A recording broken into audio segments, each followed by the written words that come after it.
All right, welcome to the pod presented by Invesco QQQ. And I got to tell you, did not think I'd be discussing this again.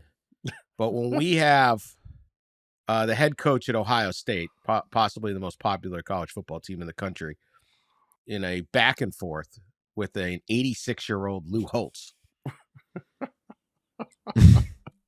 Octogenarian Lou Holtz has not coached anywhere since 2004 when he left his fourth program on probation. I love Lou. Lou's good quote. Lou's a good quote. He's interesting. You know, obviously he makes these comments last week, the day before the Ohio State Notre Dame game. Notre Dame being one of those four schools. He also won a national title there.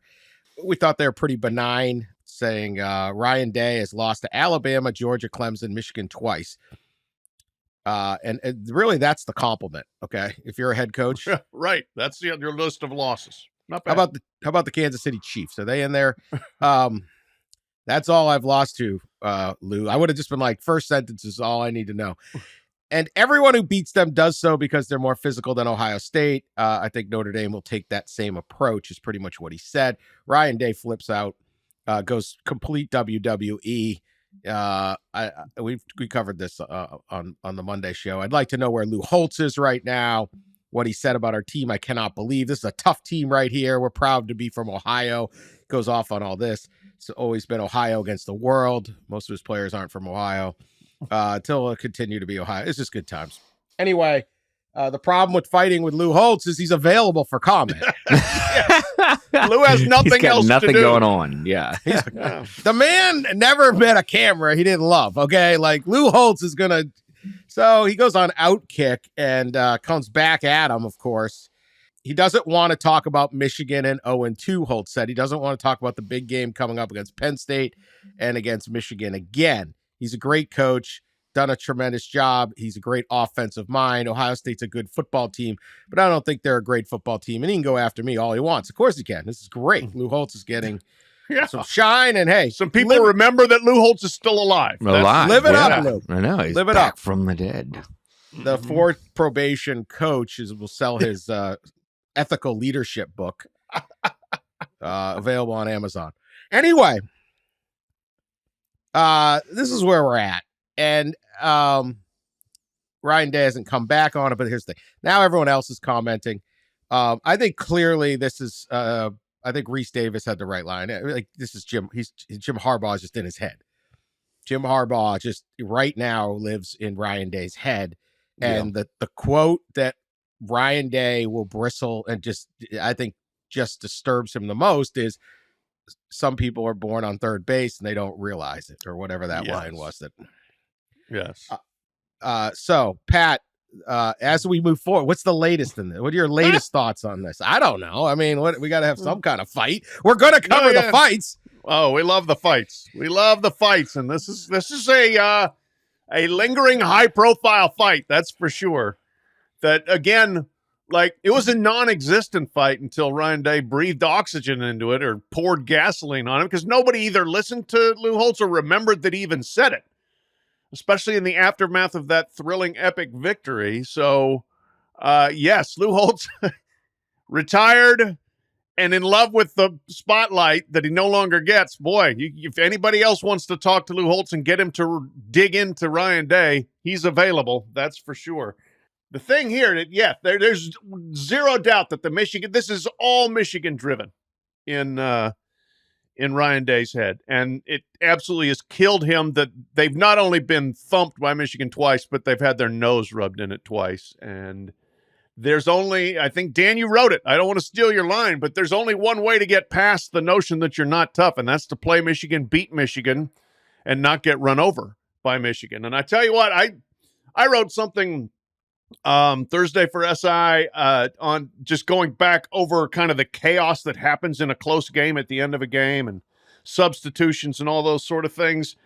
But you go back and look at the winning play, 11 on 10, Notre Dame blew up Ohio State's tough offensive line. I mean, the left defensive end just absolutely obliterates the tight end, gets inside his face and collapses inside, as does the guy next to him.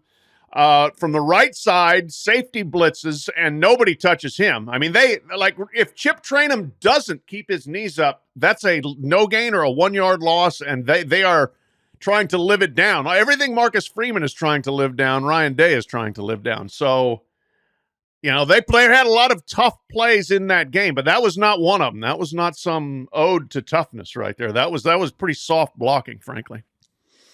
We talk about how we love fights. What if they did fight? 86 versus 45 or 44. But here's the thing. Let's even it out. All right. Whatever Ryan Day's dominant hand is, I'm assuming he's right-handed, tie it behind his back. One-handed Ryan Day versus two-handed 86-year-old Lou Holtz in a cage match. And let's just make it even better. Let's put the cage, right, on at the Big House in Michigan Stadium. All right? And there we are. Right? All the Michigan fans come, right? They're rooting on Lou Holtz. Come on, guys. Ryan Day bare-chested. I don't know that Lou Holtz is all that popular in Ann Arbor either. This that's like, true. I think Michigan fan is enjoying. They're like popcorn here, right? Yeah. Like let's just what's that little? We don't need Lou Holtz. No, I saw Lou on the field. He's not ready to fight anybody. One-handed, two-handed. Even one-handed. And the fact that he is on the field is enough at that age. That he made. We want to keep Lou. Yeah, I make fun of Lou a little bit, but we want him safe. Let's not have a total fight. I obviously just think that because one of Ryan Day's thing was the narrative. This isn't a tough team ends now. We had one half that we weren't tough. I don't know. I saw half in Ann Arbor. I saw a whole game in Ann Arbor. Then I saw at least a half in Columbus last year. Dan, watch it. You're going to get called out on national TV. Where is Dan Wetzel at? I want to know. Where is Dan Wetzel? 4 cocktails deep at my patio watching the game, Ryan. Look at I think it's his thing that this ends now. He's dying to have it end. It can't end on a September night in South Bend. Right. They could have mauled him and run up. They could have won 222-0 and rushed for 1,000 yards.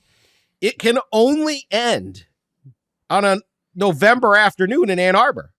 Yep. They have to go up and punch the bully and knock him out. That's where this thing is. 3 years ago, you sat there and said Harbaugh has to beat Ohio State. This is the nature of this rivalry. Urban Meyer won a national title at Ohio State, 2014. He then proceeded to have ungodly amounts of talent and blow season after season in unconscionable losses to Iowa, Purdue, right? Yep. They had the best team some of those years. Yeah. He is beloved and literally owns a bar where he's been known to maybe meet some younger blonde women after Jacksonville Jaguar games, called the 7-0 Pub, right? Or something like that. Right? I don't know what it's called. I thought it's called something like 7-0 is in it. Like you have to celebration of beating Michigan. Yes. That's it. We beat Michigan. And it's like a lot of people would go, and Urban Meyer did a great job at Ohio State, so I'm not really but you could see some Ohio State fans going, man, we could have 2 or 3 national titles here. Like 2015 team was easily the most talented. Right. But instead it's like, hey man, never lost that team up north. Yeah. He'd throw guys out. NFL scouts would show up in a blue shirt and he'd throw them out of the facility. Like, gee, is that a good thing? Like his kids are trying to get drafted. This is the nature of this rivalry. And so you could beat Notre Dame all you want. You could beat Penn State. You could beat Georgia. You could beat anybody. And that would be great. And that's Ohio State. But in this narrative, whether it is fair or not, the whole tough bit isn't really my favorite thing because they're plenty tough. But whatever it is, you have to walk into the Big House and you have to absolutely knock them out. And that'll happen in November. Or it won't. One or the other. Or it won't. So, and you're right. No one's going to be going, oh, but yeah, Blake Corum had 114 and Donovan Edwards had 98 and JJ McCarthy scrambled and they moved you on the line. But remember that night when you scored 11 on 10 in South Bend? That's right. We won't mention it anymore. Mm-hmm. That's not just how this is going to work. And that's you got handed the keys to the Ferrari and you almost won a national title last year. But I think Ohio State fans like, well, you got to beat Michigan. I mean, you're Ohio State. Got to be. That's just it. Yeah, that's just it. Yeah, that's the expectations. For what they have won in terms of national championships, the expectations are higher at Ohio State than anywhere else in the country. Higher than Alabama because Alabama does win titles, so you become expectant of winning titles. Ohio State, 2014, 2002, 1968, I believe. Then like 1954.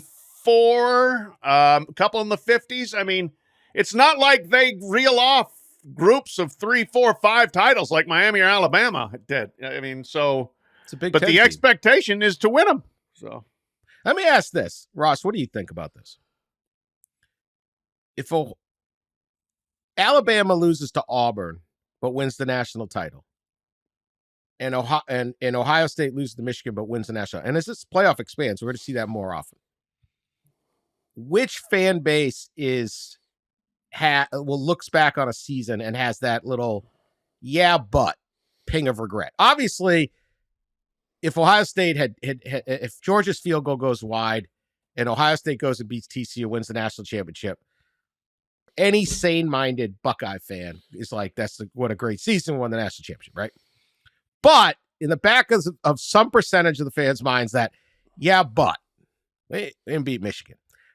Which one means more? Which percent do you think is bigger? Is it Ohio State or is it like an Alabama going, great, we won the national title, but we lost to Auburn. I just can't stand it. Well, I can't exactly remember, but didn't Alabama do that?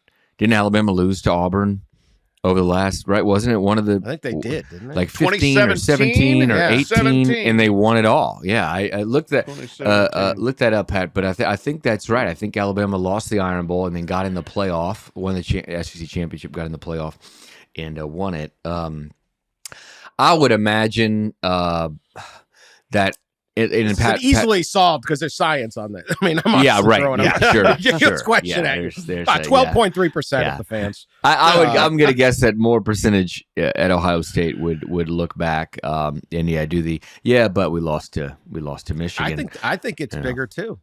Yeah. I think it's bigger than that. There's certain schools like I'm not so sure Michigan State fan wouldn't be happy if they're like you go 6-6, but you beat Michigan every year. There's a percentage be like, all right, or it's like 8-4. Would you rather be 10-2 and lose to Michigan, right, or 7-5 and beat Michigan? Michigan State, like there, and there's other rivalries, right? That and you'd be like, I'll take that victory. Yeah, I think Pat mentioned like Alabama has won so many championships, especially recently, but even going back, the last 40 years, 50 years, going back to the Bear, that the focus is such on and the expectation is such on a national championship as opposed to beating Auburn, where Ohio State, not that the focus isn't on a championship, but it does feel like it's more on beating Michigan. Yeah, so 2017, I covered this game. Alabama lost at Auburn 28-14, and then made the playoff, and then won with the great Tua, second half insertion. Against Georgia. Yeah, I haven't heard anybody talk about that loss to Auburn. You don't hear about that a lot. You really don't. No, you hear about 2nd and 26, the touchdown to Devontae Smith. I don't know. Maybe I'm overplaying it. Yeah. I think that it's an overemphasis, if anything. I mean, you can't tell them, the Ohio State-Michigan emphasis is awesome, and it's what makes that rivalry awesome. But I don't think it necessarily serves the two teams that well after that game is over, from what we've seen. And Jim Harbaugh said this summer at Big Ten Media Days that they have now instituted a daily beat Georgia period. They've always had a daily beat Ohio period, and now they have a daily beat Georgia. And I think that's a good thing to remind your team, hey, we are not just trying to beat Ohio State. We're also trying to beat the best and win a national championship. And I think looking at the way Michigan's played in the playoff, it looked kind of like, hey, we shot our bullet beating Ohio State. And I think that there can be a little bit of a, you're a little bit of an emotional lull coming out of that game. It's so big. Yeah, I agree. It's funny. I always I bring this up every once in a while, but like, and I haven't been to a Cleveland Cavalier game since LeBron left. But during the 2 eras at LeBron, when you'd be at a Cleveland Cavalier playoff game, right in the middle of the NBA playoffs, and to get the crowd booing, like when the other team's the free throw line, they'd flash stuff on the jumbotron. Mm-hmm. And one of the things they would flash to get the crowd riled up was the Michigan logo. It's an NBA game. Not even in Columbus. It's in Cleveland. Now Cleveland's obviously a big Ohio State fan, but like that's the level of angst that goes on there. So we'll do that. All right. Wanted to do a little of this in the SEC. It's not the slate we had, but to me, this is like a put up or shut up potential pivot, potential ladder weekend of a bunch of teams. And like seasons could go, there aren't a whole lot of options for great seasons anymore, but they're also like good or, oh boy, we're in trouble. And I see these pivot games, and I guess I'm not sure how the game would be structured, but who take a look at the SEC schedule. I guess of these games, or write it down. Florida at Kentucky, A&M at Arkansas, LSU at Ole Miss, Georgia. We'll skip that one. That one's different. South Carolina, Tennessee, and I'm going to skip Alabama, Mississippi State, because I don't really see those as really even, the Georgia and Alabama games. But South Carolina, Tennessee, LSU, Ole Miss, Texas A&M, Arkansas, and Florida, Kentucky. And no offense to Missouri, Vanderbilt, but Missouri better win that game, or they're doing great. They're 4-0. They're winning. Who needs a win of those 4 games, those 8 teams, the most? And we'll just do a little draft. How about that? Sounds good. I'm such a good at constructing stupid games. It's really the thing is, though, but this is one of the great things about the SEC is you get national championship contenders, but you also get that next tier of teams that are really good and often very evenly matched. And these games, I guarantee, they will be wild. There will be stuff happening. People will care. So it's going to be a great weekend for the SEC. And huge fan bases that really care. Exactly. All those teams have huge fan bases where if you go to other leagues and you're like, hey, what if BC doesn't win? Okay, whatever. Purdue or some of the ones don't have this level of like, oh my God, Josh Heupel better get, all of a sudden you're off the thing. All right, who needs to win the most? We can start with whoever wants to start. Who's ready? Who's got a pick? I'm ready. Go for it, Ross. Go get him. Number one pick. Well, I think my number one pick is the Aggies. They play Arkansas in Dallas, big rivalry game, and the expectations entering the season. Everybody knows about the Jimbo Fisher, the contract, the pressure on him to win, and then you're playing a team that you've beaten. I'm counting back on the series. It looks like 11 of the last 12 years, something like that. A&M has beaten Arkansas. They lost 2 years ago, and this one, it's always a dog fight. 2-point win last year, 10-point win by Arkansas the year before. 11 points, 3 points, a touchdown, overtime, multiple overtime games. 3 overtime games these teams have played in the last 7 years. Texas A&M won it all. So pressure on the Aggies, I think, to keep rolling because since the Miami loss, they've won a couple games, and that's my number one pick. All right, bringing back Connor Wegman out for the season at quarterback. Max Johnson is back. Max Johnson doesn't hit the portal. Gets his job back. There you go. Right. Former LSU quarterback. Yeah. And that's Brad's son. Yeah. Yep. That one, it's interesting. A&M has won the games, but Arkansas almost always covers. Arkansas's 4-0-1 against the spread the last 5. And one of those in there, I think it was one, where A&M won on a field goal at the end where remember, Ross, we did the story where the uprights were longer. Yes. And I because can't the even NFL remember the uprights. details. Mm-hmm. Yeah, the NFL uprights did it hit played the a upright? factor. Can't remember. Yes. The ball skipped off the top of the upright. The top of the upright. And they called it no good. So this must have been an Arkansas field goal. Called it no good, and the Aggies won. But if they'd been playing in a college stadium, it probably would have been good. All right, let's just make it of the 4 games because we do these 8 teams that will just. Yeah. Which one do you think is the bigger lad? Next one. All right, I'm going Florida, Kentucky. Yeah, I just think Billy Napier finally got some good, positive energy going by beating Tennessee. But now you got to sustain it. And this is a game Florida fans absolutely believe and demand to win every freaking year. And the fact that they haven't won a couple in recent years has really perturbed them. I mean, there was a stretch, Spurrier and before Spurrier, I think it was 1986 to whenever, where like sometime in the 2000s, they did not lose to Kentucky. So for Florida, it's like a birthright. We must stay ahead of Kentucky at all times. And for Kentucky, it's like, hey, you're not that much ahead of us. We're coming for you. Kentucky is undefeated, still untested, hadn't played anybody yet. Got some interesting pieces. Devin Leary, the transfer QB. Ray Davis, transfer running back from Vanderbilt, has really flashed for him. So to me, that's a fascinating game. And I would say Florida, I would put as the team that really needs it. Okay. I'm going to go with Ole Miss and LSU. Only slightly because I don't know. LSU needs this this is a game they should win. They traditionally can beat Ole Miss. They're trying to dig out of the loss to Florida State and still stay in contention.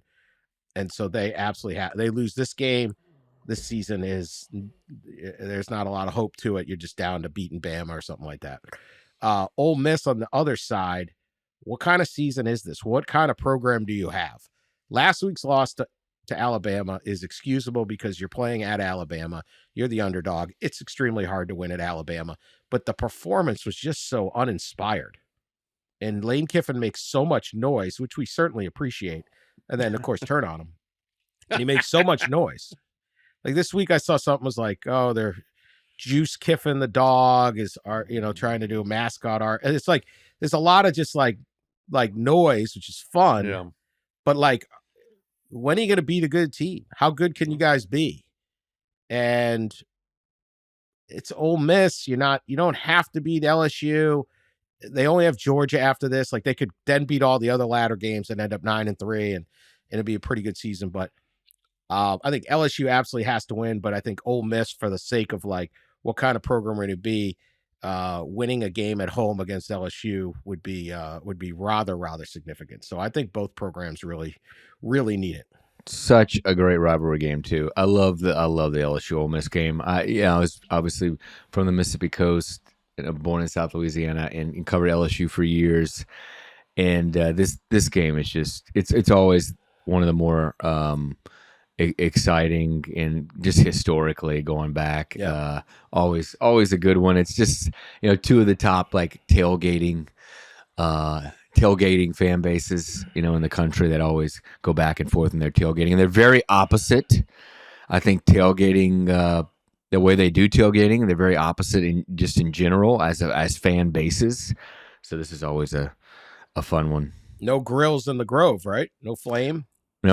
No flame in the Grove. Yeah, the Grove. So the Tigers wouldn't stand for that on LSU's campus. They would have burned the Grove. That's why they would have burned the Grove down like 50 years ago, celebrating a Billy Cannon punt return. The Grove would have burnt.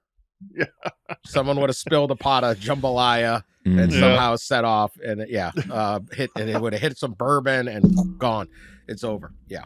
I felt a little bad for Brian Kelly on the SEC teleconference this week. He was asked, like, Brian, growing up in Massachusetts, did you have any real sense for like Burt Jones against Archie Manning and that rivalry? And he's like, no. He kind of faked his way through it, I mean, it was like, come on. No, I wanted to ask the person who asked the question, what was your sense of, Massachusetts politics back then? You got any? Right. Speaking of Massachusetts, I think this is the game, the only SEC game, or the first SEC game that the new NCAA president Charlie Baker attended last year. I believe. I think he made mention of that. He was like blown away by the LSU Ole Miss game. The NCAA president SEC football. The NCAA president has attended one football game. No, SEC. Yeah, SEC football game, I believe. I think he made mention, it was either last year or maybe even a couple of years ago, that he attended his first SEC football game, and I believe it was LSU Ole Miss in Baton Rouge, and he was like blown away. It was like, boy, that's a different culture and experience than the folks in Massachusetts. Up here we grew up on hockey. It's like one of those things. And I remember him, this past spring talking about that. I don't wonder if he ever went to a Patriots game. Even Charlie seems a little stiff. I don't know. He was a basketball He's a big baseball guy. fan too. Baseball, grew up on the Red Sox, I think. Yeah. This is definitely some Gary Bettman takes over the NHL and tries to act like he was a hockey fan all along. Probably not. Well, I'll tell you, that reference, but it was awkward for a long time. It was like, you don't even know how this game is played. And I get it. You're hired to like negotiate TV deals, not to like coach the games. But it's like, you ever seen a hockey game? Like, I don't know. You really.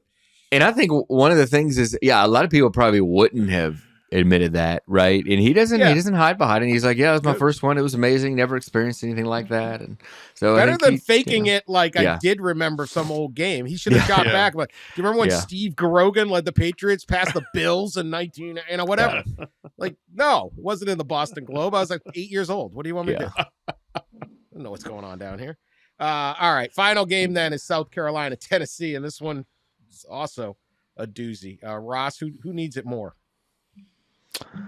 Yeah. I don't know. It's a tough one. I don't, Shane's, obviously got it rolling at South Carolina, but they've had a couple of hiccups in games they really could have won. I mean, gosh, they kept up with Georgia right there leading at halftime, and it was North Carolina, right? That one kind of came down to the end. I mean, they got beat pretty soundly, I guess, in the fourth quarter. And then Tennessee, we knew they were going to be a drop-off, right, in last year's team. New quarterback, Joe Milton, and a lot of other new players. Lost a lot on offense, lost offensive coordinator. At home, I'm guessing there's more pressure, in Tennessee to win this game. So, I mean, I think the pressure probably is on the Vols. So another good spot for Shane Beamer and the Gamecocks to spring the upset. Yeah, Shane likes his upset spots. But that's thing, Tennessee's going to be really locked in for this game. Certainly the fans are, because their loss last year in Columbia ended their playoff hopes. And a real shocker at that point. Tennessee had been rolling along and then could not stop South Carolina at all. I remember I had just covered Illinois, Michigan, and came back to my hotel and was watching that, and South Carolina's just flying up and down the field on Tennessee. It was really shocking. And so Tennessee fans, that one rubbed them raw. Yeah, they got to have it. Can't lose two in a row to South Carolina. That's why I think South Carolina could withstand the loss. That's why I didn't have this higher. Maybe more. All right, we'll be back right after this message. All right, big noon game this weekend is USC at Colorado. Obviously, for competitive interests, this took a hit when the Oregon Ducks absolutely destroyed Colorado last week up in Eugene. Quick side note on Eugene, we have our botanists out there, the botanist listeners, or anyone who can identify a tree. Redwood. Say it's not a redwood. You had that tree you took a photo of. I posted on my Twitter account. Not a redwood. Someone called it a giant sequoia. I don't know, but not a redwood. So Ross, you put a poll out there. What are the numbers on the poll? Oh yeah. Oh, I did put a poll out. Please. I'll check. I almost voted in it. I thought about voting in it. I did vote in it, and I voted no. It's not a redwood because I knew better. Okay, the poll was: is that a redwood? First off, they cut. I mean, I think a redwood's like those things are sacred. They wouldn't have cut the limbs off so the power line could. Dan. Okay, is that a redwood? Yes, got 12%. Oh, no, got 67.4%. And what That was the third option. got 20.7%. I don't know What? Got more than the yes vote. Yes. Great. Yeah, you can How many you can Not vote a good sign. yes, Not a good no, sign. or what. Not a good How many sign. total votes? Only 987. I think I kind of That's a buried it pretty on my good feed. sample. It's a pretty good sample. Yeah. So, not so about 120 people thought yes, and everyone else thought no or what, or they just were like, "This is too stupid to vote." That is clearly not a redwood. Anyway, my future is not in tree identification. no, like you said, Gulf Coast kid. There are not a whole lot of trees down there. Everything's a redwood. Southern Gulf Coast boys like, ooh, it's a tall tree. Must be a redwood. Must be a redwood. Send it to the family. Hey, Dad, look at this redwood in the neighborhood. And nobody knew in the family. Like the family group text was like, wow, a redwood. Look at that. Right in the neighborhood. Nobody Ross knew. is like with Get outta here. Charlie Brown's Christmas tree, calling it a redwood. We're used to palm trees and oak trees, you know? Palm trees and oak trees. There you go. There you go. Pines, yeah. Anyway, game is happening. I'm not playing guess the ratings. This could be monster. I would expect. I don't know if are we picking this game? Probably, right? We contractually so. obligated. Okay. I think so. Anyway, I don't know where Colorado's going to invent a defense in the next few days. So Caleb Williams is going to have some fun, but this USC defense is not nearly as good as Oregon. So I would expect a little more out of that. As we would expect, you guys can comment on the game. Much of the action will be off the field. We're getting reports from there's a slew of really good recruits coming. 5 stars, Texas A&M recruit Cam Coleman, Celebs. Ryan Wingo, Jordan Davis, and all sorts of good recruits are coming up there to check out the game. And then we have celebs. Lil Wayne is potentially, according to Buff's Beat, is going to be back, potentially doing the walkout again. DJ Khaled will be there also. So we could have wow. Good thing this isn't the old days of Tupac and Biggie and all that. Yeah. Things could get dicey somewhere. Jay-Z is supposed to be there. I mean, Good Lord. LeBron James and maybe Bronny. I don't know about that. Bronny have practice. Like, what is going on with Bronny? Are they rooting for USC? Matthew McConaughey, noted Texas fan, is supposed to be there. Bandwagoner extraordinaire. Yeah. Oh, all Longhorns right. must be on a bye. Minister of Culture, right? Is he the Minister of Culture? Yeah. At Texas. Anyway, we have all of that going on. It should be wild, big recruiting weekend. Quick thoughts on the game. I guess we'll pick it later, but we could discuss what you think of this scene that's going to be there. They're not backing down on scene at Colorado. No, scene is what they're selling most of right now, and they should keep selling it. I mean, if you're bringing in all those recruits and all these celebrities, that's a fantastic combination for you. It's another big noon kickoff, so you get that real big platform to show everything off. It's going to be a 10 a.m. start out there, so we'll see if everybody's up bright and early and ready to go. They were the last time they played Big Noon, and it was a 10 a.m.er. I was there for that, so I think it's going to be fantastic. And I think this is going to be much more competitive than the Oregon game for several reasons. I can go into that when we actually make the pick, but I think it's going to be a decent game. Yeah, I'd expect Colorado to at least move the ball somewhat and have more than 23 yards at halftime offensively against USC because they've shown some vulnerability defensively. But yeah, I keep thinking, that when does the viewership and the kind of the Deion train type of thing slow down? How many losses does it take? How many blowouts, whatever, does it take? And USC they can certainly win handedly and slow this thing really down. But part of me doesn't want it to slow down because it has been exciting and it's been fun to watch and a great story and a different story in college sports. But something tells me that this is going to end poorly again for the Buffaloes. Well, yeah. And look, they got Arizona State, Stanford, and then a bye week. So it's going to cool off, if only because the matchups are going to slow down. Next thing you know, they're at UCLA on October 28th. The season at that point, the focus of the season will be way more into playoffs and big games. So this is, I think, the last weekend to seize it. I have found it amusing how many, there's like the conflict between all these new fans and then some of the guys, some of the older fans, the ones who like to, look, we're talking about a 3-1 team, but we just talked about a bunch of 2-2 teams too. It's college football, it's exciting, but there's sort of this like guardian of the game bit where it's like, oh yeah. Well, I really appreciate the game. And so this is just they're not really that good and they won't last. Look at this is the kind of weekend where he recruits. Now, most of those guys that just mentioned were all wide receivers. He's got to get some guys, some game wreckers in the line, but this is where he builds up the program with these kind of recruiting weekends. It's a big game. Sorry that we're talking about a team that's extremely popular, interesting, and exciting. That has riveted the general public for a month. What about the Sun Belt? Well, we get to those teams too.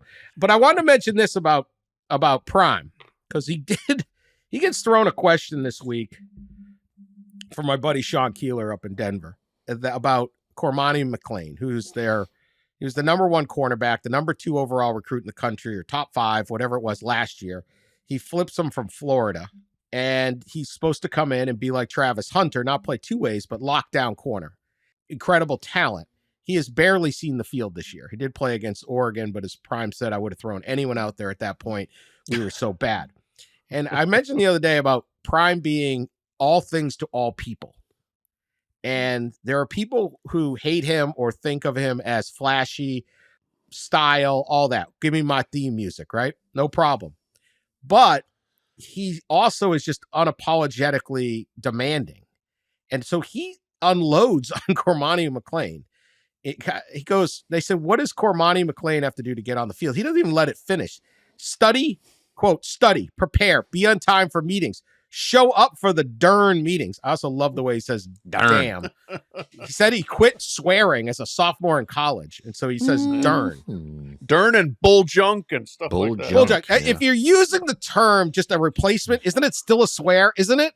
Isn't the intent? No. The intent is still there. No, give us our workaround. Darn. All right. Understand what we're doing as a scheme. Want to play this game. Desire to play this game. Desire to be the best of the game. He talks about basically he's getting reports on film and noting that he didn't watch it a whole lot of it is what he intimated. Cormani comes back. He gets screen time reports, right? He's not supposed. It's against the NCAA rules, actually. I think so. He admitted violating NCAA rules on tracking like players or something like that. I remember. I think it's supposed to be voluntary to watch film. Yeah. Oh yeah, they'll go after him. It's not a cheeseburger. He's about to learn about what not a cheeseburger is, because those guys down in India are sitting around. We can't catch anyone doing anything. We're completely incompetent. Let's go put a violation on the most popular guy in the whole thing because Cormani's not watching film. Look out, Prime. Look out. Cormani comes back on social media and says, you'll be surprised what happens behind closed doors. Basically, there's a lot of the way it's written it's written in teenager. So I'm inserting English. Everything ain't just what it seems. I just thought my kids would write too. So not blaming Cormani, but pushing through politics every day is the only way out. Okay. So here's my thing. He's trying to build these recruits. He's chasing the best players. He gets this great guy.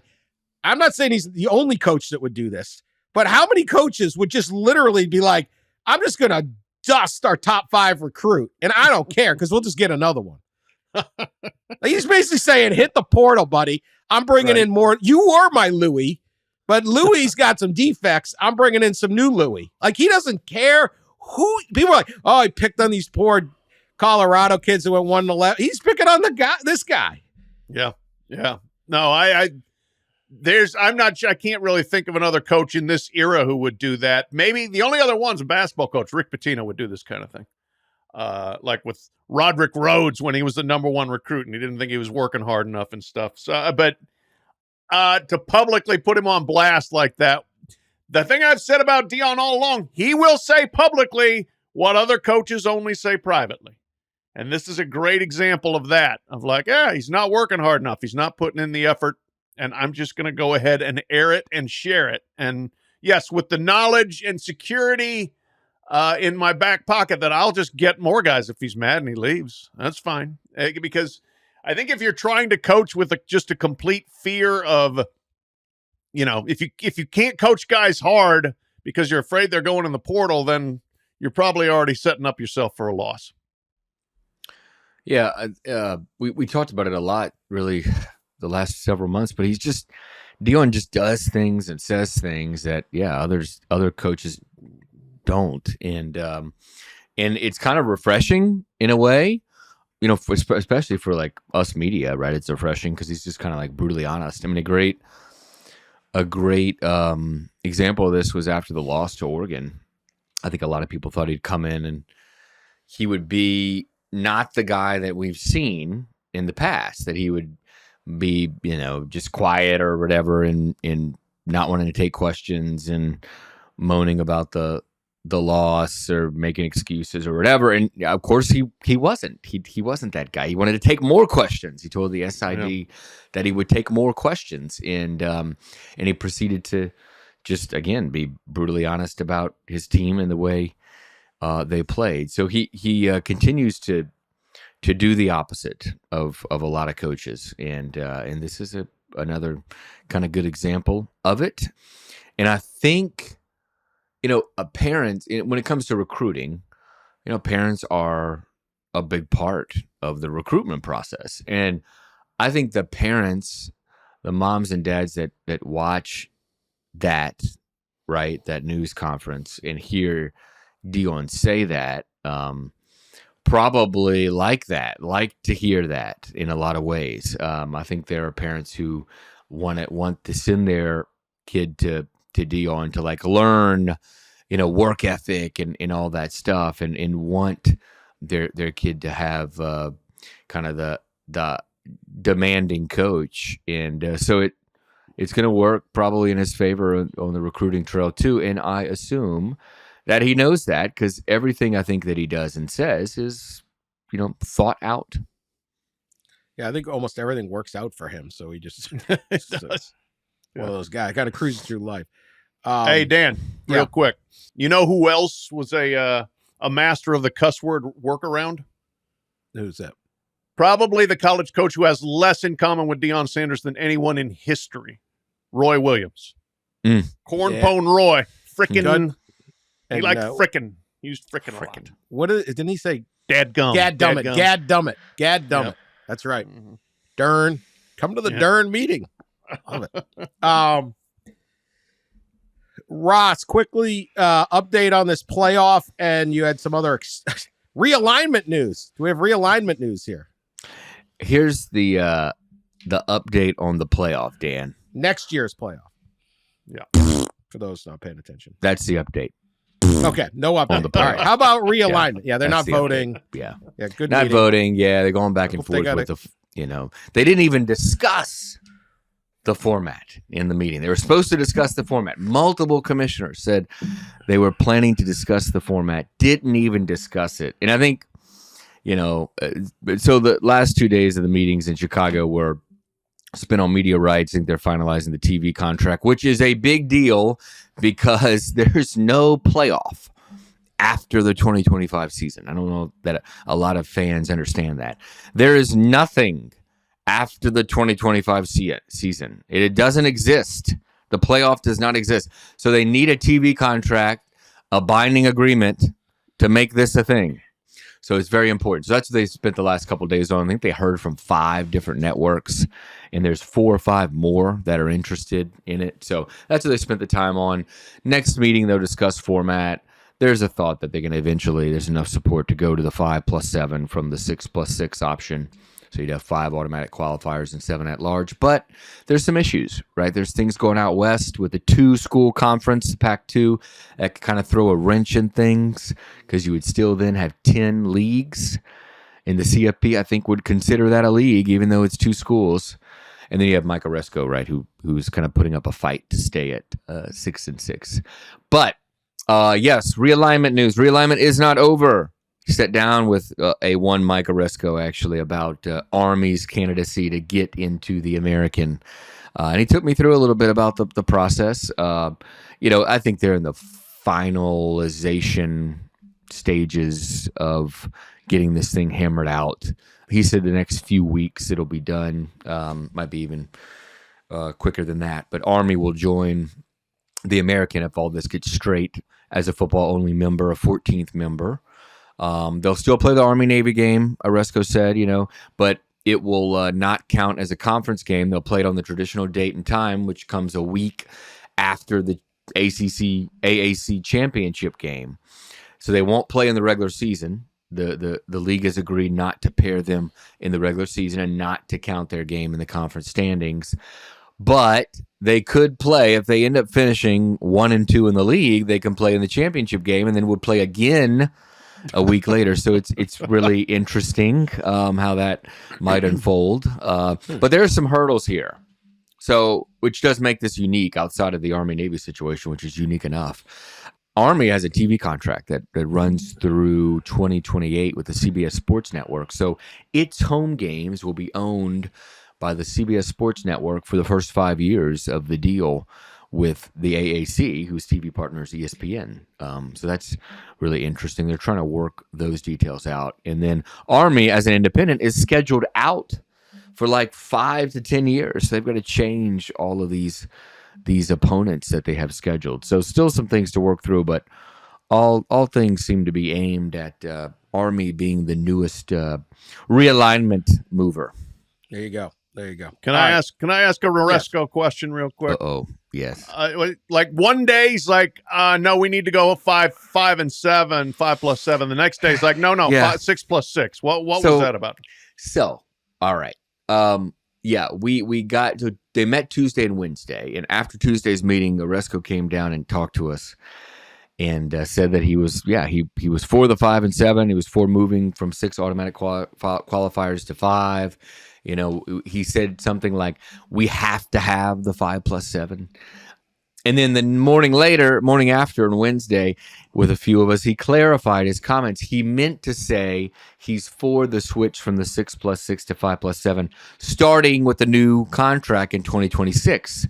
He wants the next 2 years to be the 6 plus 6, which would mean that you would get 2 group of 5 automatic qualifiers. And if you look at the last 10 years, the 6th automatic bid would go to a group of 5 team, probably unranked in that case. And I just cannot imagine the rest of the room standing for that, right? There's going to be an interesting debate there. Imagine I had to go back and look at some of the last 10 years of the results, but imagine like a unranked or a number 23 place Coastal Carolina getting in, over a 10-2 Auburn, and that's what would happen potentially, right? Or a 9-3, Texas or something like that. I mean, that could happen in a 6 plus 6 with 9 conferences, right? The wrench in all this again is the Pac-2, because they're the champion of a 2-school conference. Qualify, we believe, they haven't really determined it yet, would qualify as a champion. Now they'd have to be ranked high enough to be inside the top 6, the highest ranked ranked champions, but it's possible, right? So that's an issue with all this as well. The best part is that they have that loophole, because who the hell thought you had to write a rule that says you can't get in with a 2-team conference? Yeah. And the NCAA, I will root very hard for that. Come on. To happen. Oh yeah. And it'll be, Oregon State and Washington State, I think, are, they're looking at all these options that we've discussed on the pod before, but one of them is to be, for at least a year, maybe 2, to be a 2-school conference in their trying to patch together a schedule, kind of like an independent right now, trying to patch together these schedules. And so they kind of control their schedule, right? So, I mean, what if they go like 10-2 and are ranked like number 9, could get an automatic qualifying spot? It would be bizarre. And then there's a lot of that needs to be a discussion. It will be a serious discussion, I think, when CFP leaders meet again, probably in person in November. At some point, there'll be two discussions on that front. There'll be the revenue discussion. Does Washington State and Oregon State each get a cut of CFP Power 5 revenue, school revenue? They wouldn't get the whole package. They wouldn't split the base package that was given previously to the Pac-12, but they would potentially get an individual school package. And then there's the second thing is, do we recognize them as a conference? Is their champion, quote unquote, eligible? And they're surviving with this NCAA grace period. And Bill Hancock, the executive director of the CFP, said the CFP would probably give the same grace period, but he's not sure. And he didn't want to speculate, even though he did by saying that. But they haven't really discussed it yet. So my head hurts. It's bizarre. Make it 5 and 7. Crazy. All right, I got 2 stories. We're behind schedule. Yeah. Although, do we have a schedule? I don't know. Yeah. I don't know that we have one. I suppose I'm supposed to know the schedule, and I don't. So, double people's court, and it's football related. So it's not like we're going too far. Well, maybe in one of them, but this one, stuff is happening down in New Mexico. We have quote unquote P-gate. Yes. Video emerged. KOB-TV4 out of Albuquerque showed portions of a video over the weekend on Sunday night depicting what appears to be New Mexico State quarterback Diego Pavia urinating on a New Mexico Lobo logo in the middle of the New Mexico indoor practice facility. There is video of the New Mexico State quarterback inside the New Mexico practice facility taking a leak on the on the logo. Now, Oregon got mad because someone scuffed up there's nothing these guys like more than their logo. Scuff the logo, plant a flag in the logo, stand on the logo. Okay, I think a lot of it's a lot of crap, especially the one in the middle of the stadium. But I gotta say, I mean, you're pissing on the one in the... Dude, we got to practice here, man. How did I miss this? New Mexico State says they cannot comment because it involves a student. Really? Okay. And if there is any penalty, what does that even mean? Yeah. What exactly would a school comment on other than students? Aren't you, Jesse? Anyway, I don't know. It's like asking the military. Could you comment how the war is going? We don't talk about military initiatives. I don't know. If there is internal discipline, it'll be handled internally, whatever. Okay, so let's assume he also flips off one of the logos, which that logo got a lot better than this one. Yeah. Okay, if you're New Mexico State, and this is true, Diego Pavia did urinate on the logo of the... Okay, what is your punishment? Okay, what is your punishment? A bronze statue outside the stadium to celebrate this guy? Or kicked off the team? And we will note, this has gotten heated down there.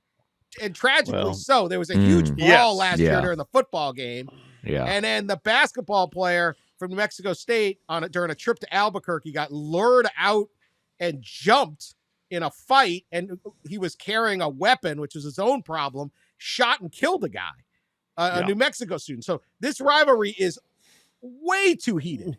Yes. We're talking about Ohio State, Michigan. No one has killed each other. No one is, way too heated. But for the sake of, let's just put that aside because we're about stupid laughs and cheap laughs here. What is the punishment, Pat Forde? Well, I would say New Mexico State is tempting New Mexico to say, we ain't playing you anymore, which would be a damn shame. But New Mexico State is actually beating New Mexico in football now, so New Mexico really might not want to play them because if you can't beat your in-state quote-unquote little brother, who can you beat? Anyway, no, look, yes, the internal punishment here will be, Diego, nice job. Good job, man. You should have took now instead. Yeah. Oh no. We'll put out a public statement saying we're very disappointed in Diego's actions. This was not representative of what New Mexico State is all about, or our feelings towards our friends up the road, up I-25, I-10, whatever. But behind the scenes, Diego's getting every round bought for him in Las Cruces for the rest of his career. Yeah. Now I've already played, by the way, and New Mexico State won 27-17. That's it. Yeah. So he's not now getting waiting to get, speared after every, to be very ugly. If I'm Diego, I'm hitting the portal. Eligibility left I don't know. next year? I'll look it up. I'm trying to imagine them building a statue and it be of him, peeing and there being a fountain, coming off. Be a perfect fountain statue. In the fountain, the water would splash onto a New Mexico logo, being on the logo. Diego is a junior Quick Lane Bowl MVP last year. Quick Lane Bowl MVP. Well, wow. When Jerry wore the serape into the stadium. Yeah, I forgot about that. That 11 a.m. game in downtown Detroit, day after Christmas or whatever. Ross, quickly, your vote on this statue. It seems like Actually, you're disappointed statue. he didn't. Yeah, he didn't do even more. He didn't do number 2. Yeah, number 1. I mean, anybody can do number 1, really. I don't really hear too much about this. I really don't hear too much about the starting quarterback of one team. Can you imagine the scandal if J.J. McCarthy slipped into into the Woody into the Woody Center and urinated? It's beyond the scale. It's only not that big of a deal because it occurred in New Mexico. That's it. Okay. All right. Everybody sent us this, so we're gonna do this. A guy. Philadelphia Phillies game, but this guy could show up at a Penn State game. He could show up at a Temple game. We don't know. Temple seems quite possible. A guy named Joseph Henney of Jonestown, Pennsylvania, showed up. He wanted to watch the Phillies and the Pirates play a baseball game. He brought his emotional support alligator named Wally. Like back in. Okay. And he's actually done stories. He has depression. He had cancer. Wally has helped him through. There's pictures in the Daily Mail of him cuddling with Wally on a couch. Wally is his friend. The Phillies denied him entrance to the game because of the alligator. They said the alligator was not an acceptable emotional support animal. They have different ones you are allowed to bring. Certified service dogs. Service dogs are welcome. All other animals are prohibited. Do you side with the Phillies? If he shows up at a Penn State game, Jonestown not that far from State College, should they let him in with the alligator? What if he showed up at an LSU game with the alligator? Right? I think they'd be like, come on in. I mean, they just do it all the time. Florida. Come on in. Florida. Yeah. Look, my feelings on emotional support animals are well known. Yeah. I am completely team Phillies here. I saw the picture of the alligator owner. He's got one of those super old school blurry forearm tattoos like you got in the Navy in the 1960s. So, I mean, this dude's, right. Yeah. But no, I'm sorry. The alligator may be your friend. That doesn't mean your friend gets to go to the ballpark. Send the alligator home. And if that's too much for you, send yourself home. Get out. No. Yeah. I would love to agree with Pat because I travel enough, and I think we all do, where you're sitting on a plane and, a dog walks by or a cat or a monkey one time. I mean, Flirty the horse. On a plane. Flirty the horse. And so I'm not for this emotional support stuff. But in this case, I am. I'm all for alligators being allowed in any ballpark. Oh, my God. As a boy, let in the gator, Phillies. Come on. So, this is basically what they tried to blame the Cubs losing on. Not that the Cubs management sucked for 2 generations. But they brought a billy goat to the game, and they said, no, you're not allowed in with your billy goat. And so they called it the curse of the billy goat. I thought it was a reasonable decision by the Cubs in 1946 or whatever it was. I think this is unreasonable, but I'm hoping there's not a Wally the alligator curse put on the Phillies. Probably just the Braves are really good. I don't know.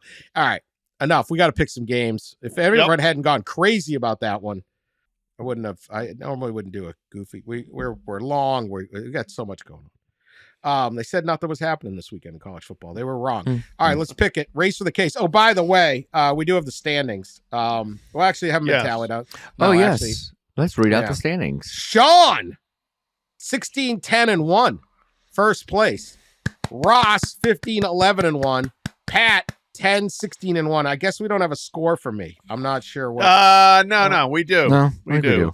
Oh. 18, and 1. Ooh. Yeah, I haven't been picking very good. I haven't really been. Yeah, I'm letting you guys get out to a little lead. Here I come. Are we? Is the standings from youngest to oldest? Is that what we've done here? No. Oh, is Pat older than you? Oh, Pat. Damn. He's much older than me. I look much younger. Much older. Yeah. Miles on the tire, buddy. All right, we're doing a speed round. Speed picking here? Yeah, speed picking. Yeah. Number 10, Utah at number 19, Oregon State. Oregon State's giving 3. Game is Friday night on FS1. Nice little game on Friday night to get your weekend started. Pat, who you got? Man, it's hard to pick against Utah. They are so solid. They're so tough. But without Cam Rising in the lineup, we don't know whether he's going to play. That's been kind of this hanging question. I'm taking the Beavers at home, and I'm laying the 3. But, boy, that's a close one. I think that's a very good line. I'll take the Beavers, though. Win cover. Yeah, I want to pick Oregon State at home so bad. But I can't do it. I can't pick against Utah and its defense. They've allowed, I think, like 40 points in 4 games or something like that. So give me Utah to cover the 3.5. Dan, I appreciate you airing out my lead. I'm sure it won't disappear now that everybody knows. I'll go with Utah to cover the 3 in this game. I can't bet. This is why I have 8, 18, and 1. Because how do you pick when you don't know who's quarterback? Wait till the end to pick this. I'll take Oregon State right now. I don't know. That's a tough game. All right, number 8, USC at Colorado. USC is giving 21.5. Game is at noon on Fox. Give me my theme music, Ross. I think this was the same spread for the Oregon game, wasn't it? It was like 20.5, 20, 21. And that wasn't close. I think this one's going to be closer, but not that close, right? So give me USC to maybe barely cover here. It'll be kind of a shootout type of 51 to 35, 30 thing or something like that. So give me a barely cover for the Trojans.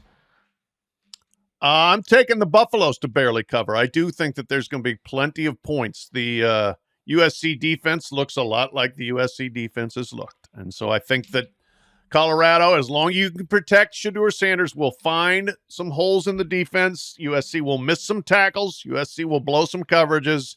And Colorado will score enough to not be just run off the field the way they were in Eugene. I also think the atmosphere will be back, altitude, all those factors. And I will say this, because the big, fast revisionist history on Colorado's 3-0 start was, well, God, every team they played sucked. They all sucked. Guess what?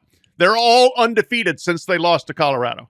TCU, 3-0. Nebraska, 2-0. Colorado State, 1-0. So it's not like those teams completely suck. Give Colorado a little bit of credit, and I think they at least rally up and lose by 14 or so to the Trojans.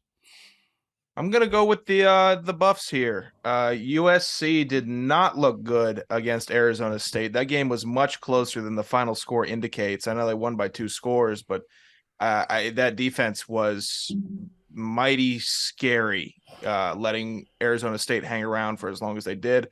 Colorado, I think, has an opportunity to lose by at least less than 3 scores to USC. So I'll go with the Buffs. Buffs are going to score a couple points. USC will score almost every time, but I'm going to take Colorado. That's a lot at home. You don't need a lot of stops to hold up on 21.5. I think they get them. Game's also really early. I just think it's going to be a little bit of a tricky game. So I'll take Colorado with those points. Number 1, Georgia at Auburn. Georgia giving 14.5, 3:30 on CBS.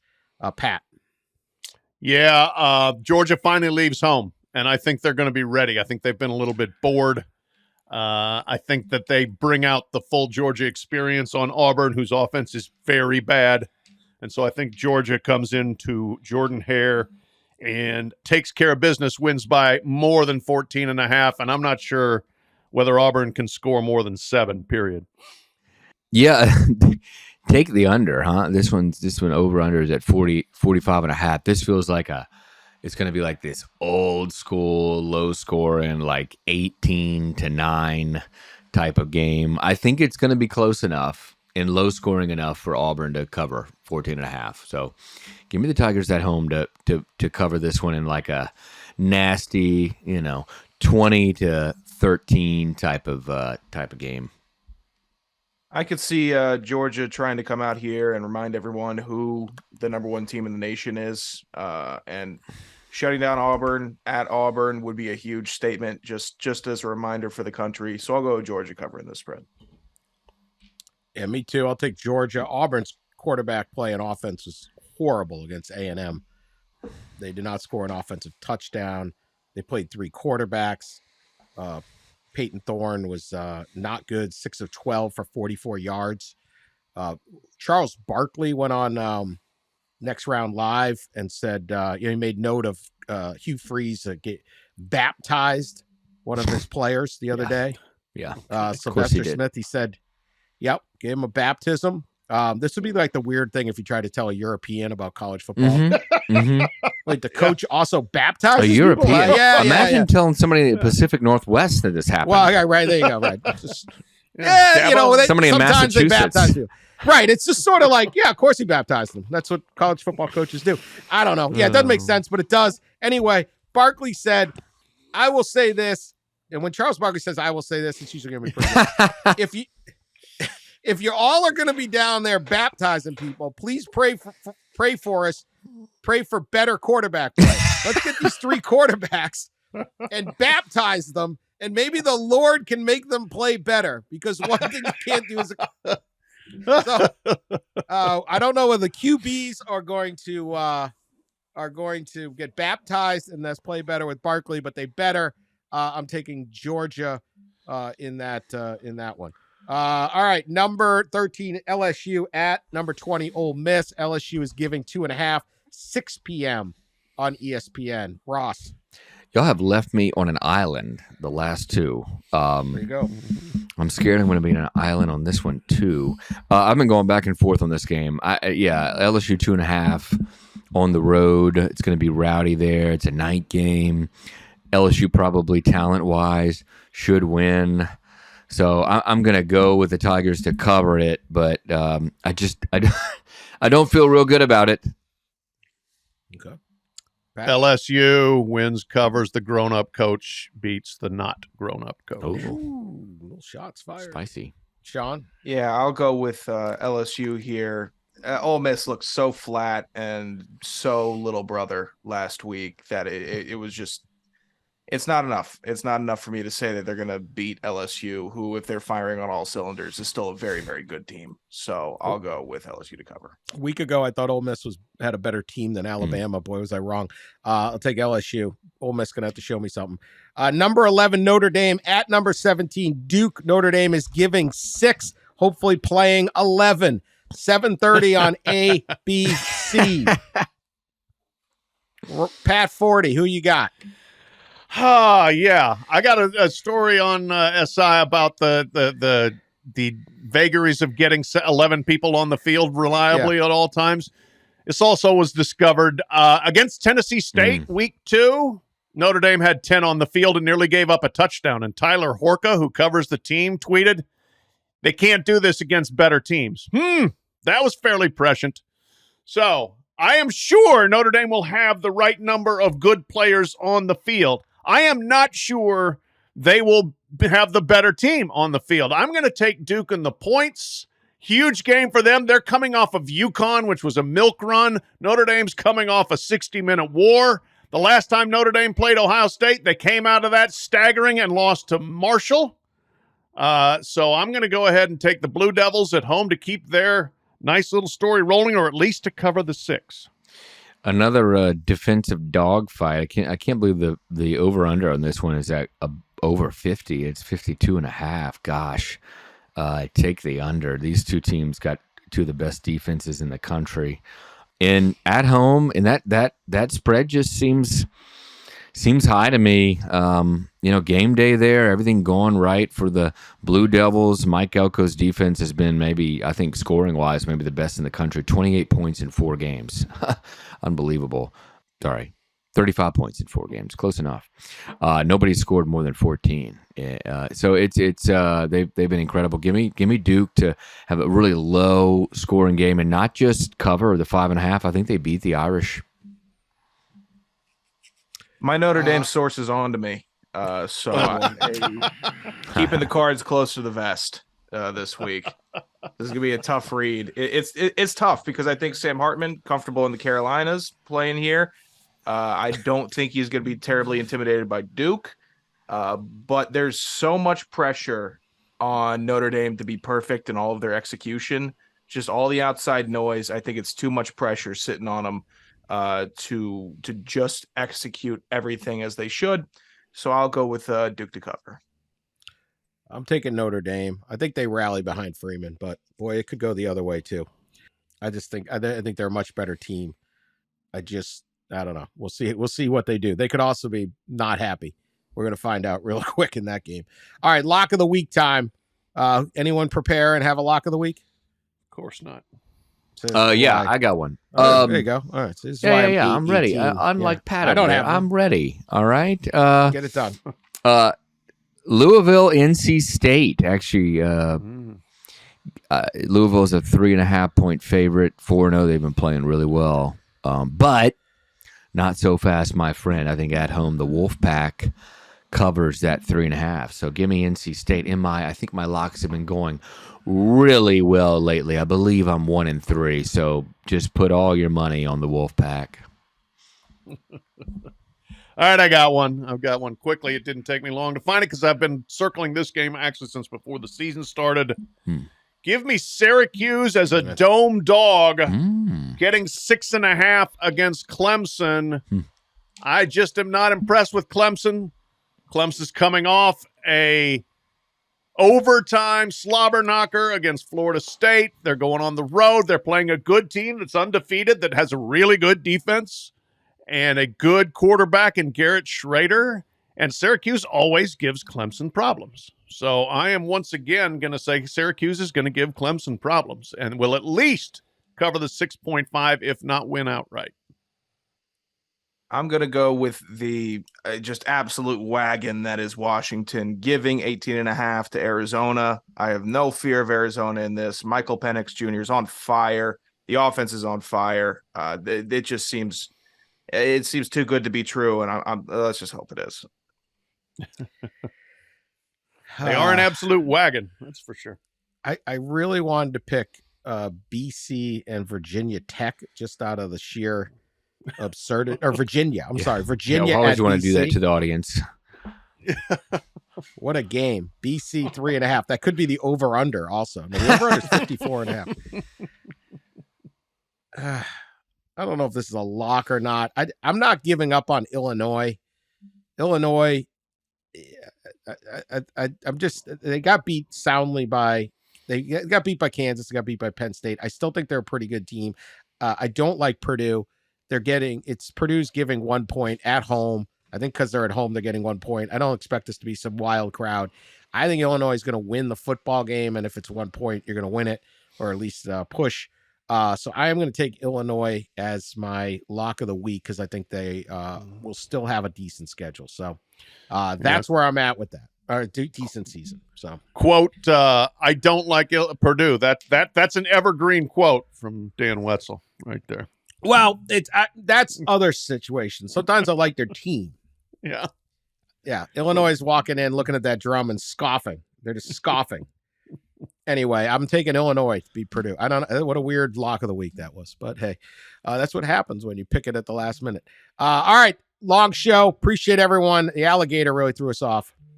Thank you for listening.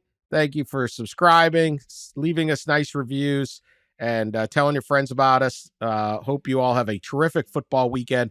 We will be back either late Sunday, certainly by Monday morning, whatever time you get up for your commute, and with the overreaction. And everyone enjoy their weekend. We will talk to you later.